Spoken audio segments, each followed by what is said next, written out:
Today we're doing chicken, vegetables, and pasta salad, and I think you're going to like this one. It's fairly easy and you can do it somewhat ahead of time. So we're going to start with 8 ounces of shell pasta is what I'm working with.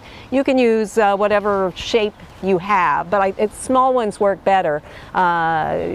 Small macaroni would work fine as well. So I've got the shell macaroni. Cook it for the shorter time that it offers you on the box. So that it still has some resistance to it, a little bit al dente, and then drain it well. Now, while that's happening, you go ahead and get 2 cups of broccoli florets and steam them for about 5 minutes. Without bug if you can help it.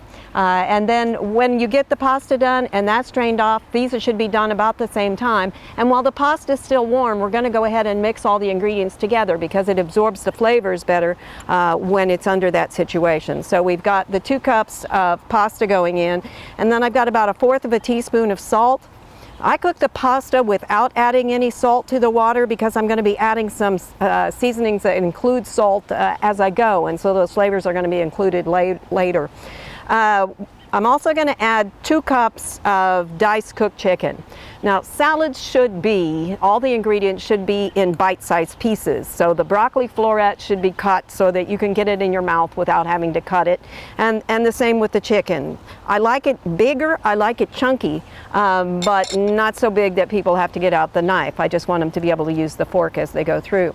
Next, I've got 2 tomatoes, and as the season goes on, this salad's going to get better and better as the tomatoes improve.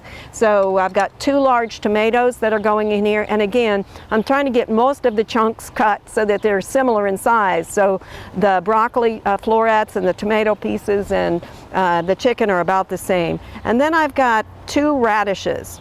Now, radishes, of course, come in a variety of sizes, so you may have to make some alterations as you go here. If you like more, go ahead. I've got the kind with red on the outside, but there are so many varieties of radishes. Use whichever you have. And then 1/2 cup of chopped red onion. So like all salads, this has so much color in it.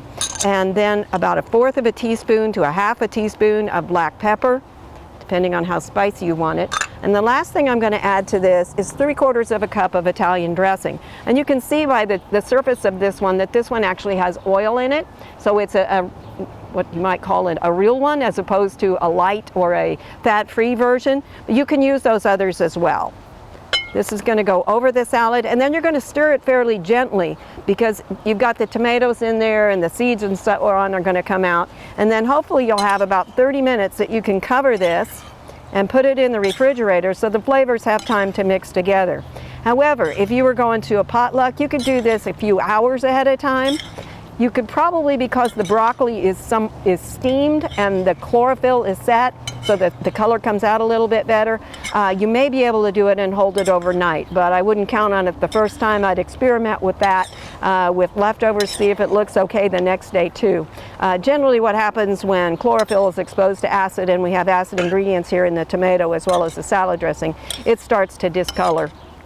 So this is going to sit for about 30 minutes, and then you have a wonderful salad that's actually a main dish salad.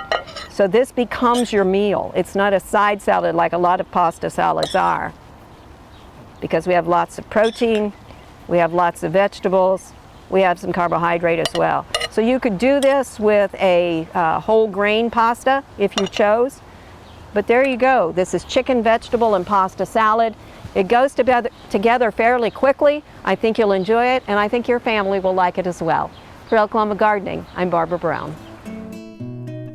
We hope you enjoyed this video. It's part of our Oklahoma Gardening YouTube channel. You can also find even more videos on our OK Gardening Classics YouTube channel. And join us on social media for great gardening tips, photos, and discussion.